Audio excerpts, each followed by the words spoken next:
নমস্কার।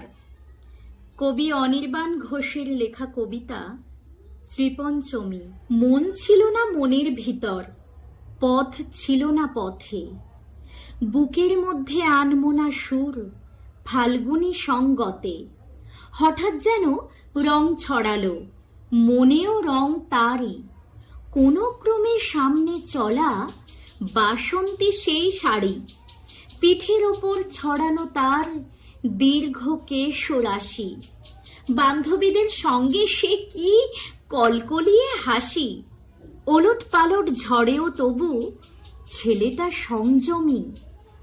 কেবল ঘোরের মধ্যে আহা মুগ্ধ শ্রীপঞ্চমী। এইটাকে প্রেম যায় কি বলা? প্রেম কি করে বলি? মন তখনও দিচ্ছে উঁকি এই গলি ওই গলি। সেই ছেলেটা দাঁড়িয়ে তবু একলা অকারণে। পথ ছিল না পথে তখন, মন ছিল না মনে।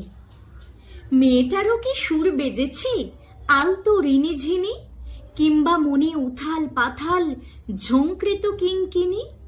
খানিক কৌতূহলের হাসি, খানিকটা ফিস ফিস, বোকার মতো দেখছিল খুব। টের পেয়েছিস? ইস! মুঠোর মধ্যে সামান্য ফুল, ভিড়ের ফাঁকে ফাঁকে, বিশ্বরূপে বিশালাক্ষী। মেয়েটি খুঁজছে কাকে? অমনস্ক গল্পে তখন যুক্তি টুক্তি কমই, এদিক ওদিক দুদিকেই যে মুগ্ধ শ্রীপঞ্চমী। এইটাকে প্রেম যায় কি বলা? প্রেম বলা যায় নাকি?